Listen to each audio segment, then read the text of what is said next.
Okay, so this is a Thompson seedless vine, which we grew around this post. We did it just for fun.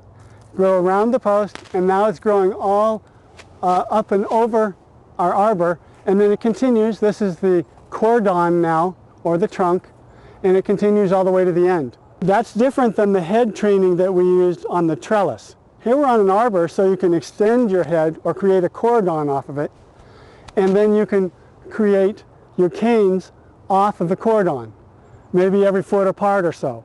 So here we've tied down the canes on the wires. And this is a good strong arbor, so you want to make sure it's very strong because you have a lot of fruit that's produced on this. So you can see all of our canes that come off of the cordon. And next year, the shoots that grow from these canes, of course, will produce fruit. This is a flame seedless vine on an arbor, and it grows up and again around the post. Doesn't have to, but then it comes up here and onto the arbor, and now you can start to see the spurs forming up here that we've created. And this is spur pruned. Flame seedless is always spur pruned. And then it moves down over here across the arbor, and this is our cordon. We have one cordon with many spurs on it. So you don't have to think about canes. You just create your spurs, ideally about every 6 inches apart. That's all there is to it. It's very simple. What if you have a large arbor and only one vine? You could create another cordon, say 5 or 6 feet apart, away from it, and another and another.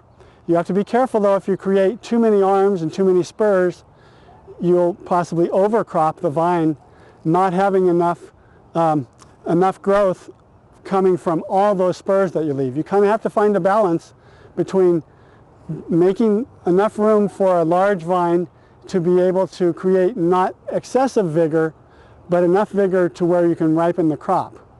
If you have too much fruit relative to the size of the vine or the vigor of the vine, your fruit will be small, it won't ripen correctly, and it'll stunt the vine. And you don't want an overly vigorous vine, but you don't want to stunt it, because that'll affect it for years to come. Okay. If you do have too much fruit, first of all, you can shorten the vine to make less shoots.